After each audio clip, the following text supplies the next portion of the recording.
warahmatullahi wabarakatuh. Yang saya hormati Ibu Dwi Puji Ratnawati, SMMSI, dan Ibu Dina Lusianti, SEMMAAK, selaku dosen pengampu studi kelayakan bisnis. Kami dari kelompok 5 akan mempresentasikan hasil produk kami, yaitu kampas trakoal body scrub.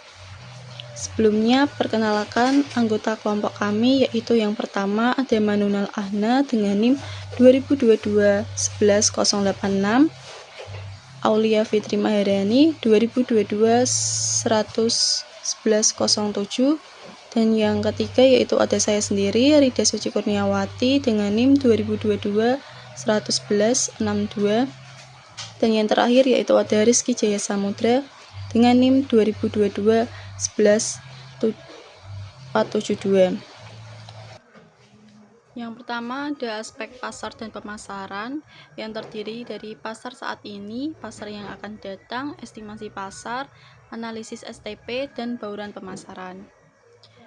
Yang pertama ada pasar saat ini. Saat ini produk skincare berbahan alami semakin diminati oleh konsumen, terutama di kalangan yang peduli dengan kesehatan kulit dan kelestarian lingkungan. Kampas trakoal dengan bahan tambahan seperti cengkeh, daun katu, dan arang aktif dari kulit nangka yang memiliki sifat antibakteri dan antioksidan berada pada tren yang positif. Yang kedua yaitu ada pasar yang akan datang. Dengan meningkatnya kesadaran konsumen terhadap produk alami dan ramah lingkungan, kampas trakoal diperkirakan akan melihat pertumbuhan permintaan. Kedepannya, konsumen yang mendukung gerakan clean beauty dan green beauty akan semakin banyak. Kondisi ini membuka peluang bagi produk yang mengutamakan bahan-bahan alami seperti kampas trakoal. Kemudian ada estimasi potensi pasar. Potensi pasar kampas trakoal cukup besar di Indonesia, terutama di kota-kota besar, di mana konsumen lebih sadar akan kualitas produk perawatan kulit alami. Dengan kapasitas produksi 30 unit per hari, kampas trakoal memiliki potensi untuk meningkatkan produksi dan memperluas distribusinya, termasuk melalui e-commerce yang memungkinkan jangkauan lebih luas dan meningkatkan loyalitas konsumen.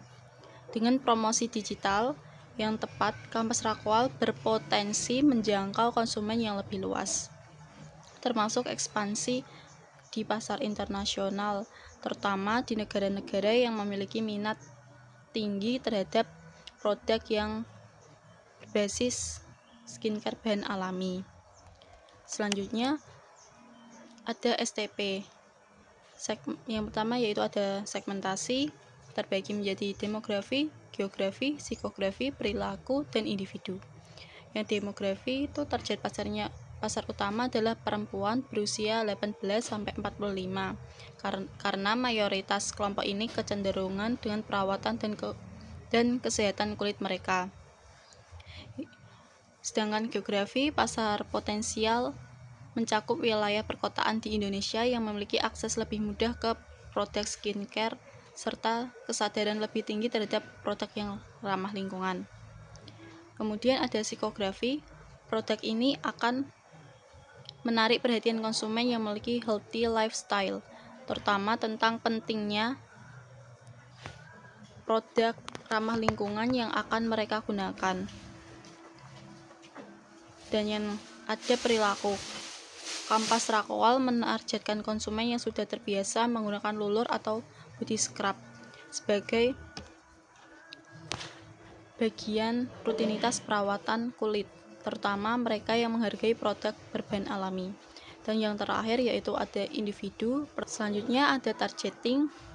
Dari hasil segmentasi, target pasar utama kampas trakoal yaitu ada yang pertama konsumen wanita muda dan dewasa.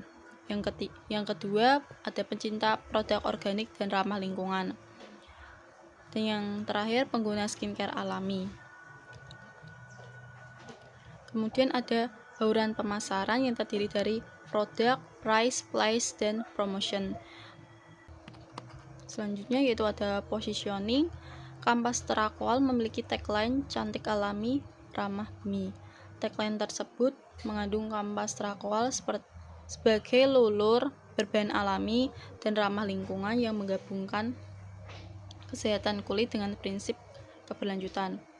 Berbeda dari produk lulur konvensional, Kampas Terakwal memanfaatkan bahan alami seperti daun katuk, charcoal dari limbah kulit nangka, sehingga menonjolkan sisi inovatif dan ramah lingkungan. Kampas Terakwal hadir untuk menjadi solusi perawatan kulit bagi para wanita yang ingin tetap cantik sambil menjaga lingkungan. Baik, di sini saya akan melanjutkan presentasi dari rekan saya. Di sini saya akan menjelaskan materi mengenai aspek teknis dan teknologi. Yang pertama, untuk tempat produksi Kampras Terakwal ini terletak di pedesaan dekat dengan lereng Gunung Muria. Kemudian untuk lokasi penjualan, memastikan produk mudah diakses di berbagai lokasi, baik secara fisik maupun online. Selanjutnya ada layout pabrik. Yang pertama ada drying area, adalah tempat untuk pengeringan bahan baku pembuatan Kampras Terakwal. Kemudian selanjutnya ada oven area, yakni tempat untuk mengoven bahan baku supaya lebih kering dan higienis. Kemudian yang ketiga ada crushing and grinding area, merupakan area yang berguna untuk penggilingan dan penghancuran. Kemudian ada mixing station area, yaitu tempat pencampuran semua bahan baku Kampras Terakwal yang sudah melalui proses sebelumnya. Kemudian ada packing area, itu area yang terakhir ya, adalah daerah pengepakan Kampras Terakwal. Kemudian teknik yang digunakan untuk pembuatan Kampras Terakwal ini, yang pertama adalah teknologi pengeringan atau drying teknologi. Jadi teknologi ini adalah pengeringan seperti oven atau mesin pengering, membantu menghilangkan kelembapan dari bahan baku seperti kulit nangka dan daun katuk, sehingga bahan-bahan lebih mudah dihancurkan dan diolah menjadi scrap. Kemudian yang kedua ada teknologi penghancur atau grinding atau milling teknologi. Deskripsi teknologi mesin penghancur atau penggiling digunakan untuk menghancurkan bahan-bahan kering seperti kulit nangka dan daun katuk menjadi bubuk halus untuk body scrub. Konsistensi tekstur sangat penting. Kemudian yang ketiga ada teknologi pencampuran atau mixing teknologi. Mesin pencampur digunakan untuk menggabungkan semua bahan dasar termasuk bubuk charcoal, ampas kelapa, cengkeh, daun katuk menjadi suatu bubuk yang merata. Kemudian yang terakhir ada teknologi pengemasan atau packaging teknologi. Pengemasan otomatis atau semi otomatis dengan mesin pengisi dan penyegel memastikan produk diisi dengan takaran tepat dan tertutup rapat. Terima kasih. Selanjutnya saya akan menampilkan video proses pembuatan Kampras Terakwal.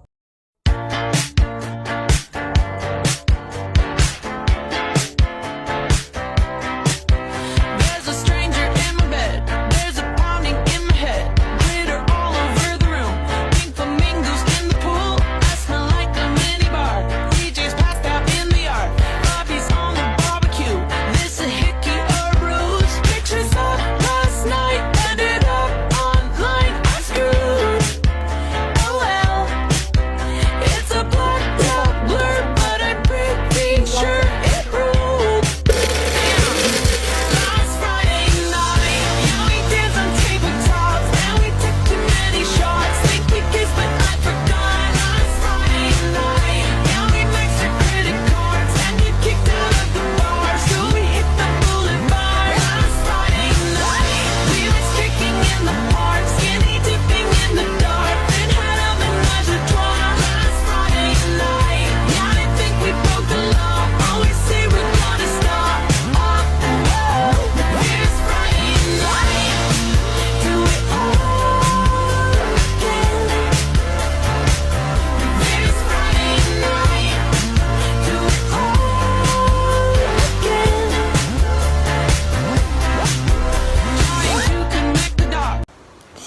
saya akan melanjutkan materi dari teman saya mengenai aspek ekonomi dan lingkungan dan aspek yuridis.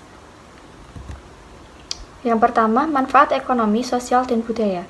Pada aspek ekonomi, Kampas Rakor membuka peluang usaha baru di sektor perawatan kulit dengan bahan alami, lalu menyediakan lapangan pekerjaan, lalu membantu meningkatkan nilai tambah komoditas lokal, ikut serta berkontribusi dalam perekonomian daerah dengan adanya sektor bisnis baru tersebut dan ikut dalam berkontribusi pada pendapatan masyarakat setempat. Lalu untuk aspek sosial, memberikan kesadaran pada masyarakat akan pentingnya perawatan produk dengan bahan yang aman dan ramah lingkungan. Lalu memperkenalkan konsep keberlanjutan dari penggunaan bahan alami dan limbah organik, mengedukasi masyarakat supaya lebih peduli terhadap lingkungan sekitar, mendukung pembentukan gaya hidup sehat dengan menggunakan produk alami, dan mendorong masyarakat untuk memilih produk yang mendukung kelestarian lingkungan. Untuk aspek budaya, Kampas Rakor ikut serta dalam mempromosikan bahan alami Indonesia, yaitu daun katu, cengkeh, kulit nangka, dan kelapa. Yang kedua, memperkenalkan tradisi penggunaan tumbuhan herbal untuk perawatan tubuh, melestarikan budaya pemanfaatan alam sebagai warisan, lalu memperkenalkan nilai-nilai budaya lokal kepada konsumen melalui produk dengan bahan alami. Untuk penanganan lingkungan, pengolahan limbah dan residu pada Kampas Rakor itu melalui pengolahan lanjutan, yaitu dengan penyaringan emisi yang tujuannya untuk mengurangi polusi udara, supaya kualitas udara di lingkungan sekitar itu masih bersih, dan berkomitmen dalam penggunaan bahan bakunya dengan melakukan kemitraan pada petani lokal untuk membantu menjaga ekosistem dan melestarikan sumber daya alam. Untuk aspek yuridisnya, Kampas Rakor memilih bentuk usahanya yaitu CV atau Commanditaire Finance Job. Alasannya memilih CV karena prosesnya mudah dan cepat, tidak memerlukan modal dasar, dan proses pendiriannya lebih sederhana dibandingkan PT. Biaya pendirian dan pengelolaan CV itu lebih rendah sesuai untuk bisnis kecil yang masih berkembang. Strukturnya fleksibel untuk investor pasif yang ingin berlibat. Lalu administrasi dan pajaknya itu sederhana, tidak ada laporan publik. Lalu usaha bisa menjaga kerahasiaan dan pajaknya lebih ringan. Untuk dokumen yang dibutuhkan untuk mendirikan CV yaitu ada fotokopi para pendiri. CV ini minimal didirikan itu 2 orang. Lalu ada fotokopi KK sebagai penanggung jawab. Ada akta notaris, lalu nomor pajak wajib NPWP, surat domisili perusahaan yang dikeluarkan oleh kelurahan setempat. Yang keenam, pengesahan pengadilan. Yang ketujuh, SIUP, surat izin usaha perdagangan. Dan yang terakhir yaitu tanda daftar perusahaan. Baik, di sini saya akan menjelaskan tentang manajemen Kampas Rakor Body Scrub yang terdiri dari struktur organisasi, jadwal kegiatan, dan deskripsi pekerjaan. Berikutnya, di sini ada gambar struktur organisasi dari CV Kampas Rakor Body Scrub. Di sini saya sendiri Rizky Jasamudra sebagai direktur utama. Terus berikutnya ada Kak Rida Suci sebagai marketing. Terus ada Manunal Ahna sebagai finansial. Yang terakhir ada Aulia Fitri sebagai production. Berikutnya, di sini ada deskripsi pekerjaan. Terus berikut juga tugas dan tanggung jawab dari masing-masing juktivs yang sudah ada dari struktur organisasi tersebut. Yang pertama yaitu direktur, bertanggung jawab merancang produksi dan inovasi bahan alami. Yang kedua, mengelola proses produksi agar efisien dan berkualitas tinggi, menganalisa tren pasar dan mengembangkan strategi pemasaran, dan mengawasi anggaran serta memastikan pasokan bahan baku. Yang kedua, ada dari divisi marketing, yaitu mengembangkan strategi pemasaran untuk meningkatkan brand administrasi dan penjualan kampas Trakol Body Scrub. Mengelola aktivitas promosi dan iklan baik online maupun offline, menyusun dan melakukan analisis pasar, termasuk riset tentang kompetitor dan preferensi konsumen, dan terakhir berkomunikasi dengan tim penjualan untuk memastikan target pemasaran tercapai. Yang ketiga yaitu finansial. Finansial ini mengelola dan mencatat semua transaksi keuangan terkait produksi, pemasaran, dan operasional, menyusun laporan keuangan seperti neraca keuangan, laba rugi, dan arus kas. Terus mengontrol anggaran yang telah ditetapkan untuk setiap divisi dan memastikan pengguna dana yang efisien. Dan terakhir, melakukan analisis finansial untuk mendukung pengambilan keputusan strategis dari perusahaan. Yang terakhir ada production staff. Production staff ini sangat bertanggung jawab untuk proses produksi kapas lokal. Body Scrub ini dari bahan baku, pencampuran, hingga pengemasan. Memastikan produk sesuai dengan standar kualitas yang ditetapkan, melakukan pemeliharaan dan perawatan produk, serta menjaga kebersihan area produksi, dan terakhir melaporkan hasil produksi harian dan menyelesaikan kendali teknis selama produksi tersebut. Berikutnya, di sini saya akan menjelaskan sedikit tentang keuangan kapas lokal dari biaya tetap atau fixed cost. Yang pertama itu dari penyewaan gedung, gaji karyawan, mesin drying, oven, baskom, kompor, spatula pengaduk, listrik atau air, pisau, dan timbangan. Dan di jumlah total sekitar Rp9.699.000. Berikutnya ada biaya variabel atau variable cost, mencakup dalam bahan kulit nangka, daun katu, cengkeh, ampas kelapa, paper ziplock, stiker, dan gas. Dan jumlah biaya tersebut mencapai Rp1.600.000. Berikutnya, di sini saya akan menjelaskan tentang perhitungan ekonomi produksi dari kapas Trakol Body Scrub ini, dari mulai biaya tetap yang mencapai 9 juta, biaya variabel 1.600.000, biaya total menjadi Rp11.209.000. Yaitu terus juga ada jumlah produksi per bulannya sekitar 1000 unit. Harga pokok produksi itu Rp11.209. Harga jual per unit itu sekitar Rp16.000. Laba per unitnya itu 4.791. Terus breaking even point atau BEP itu mencapai 700 unit. Dan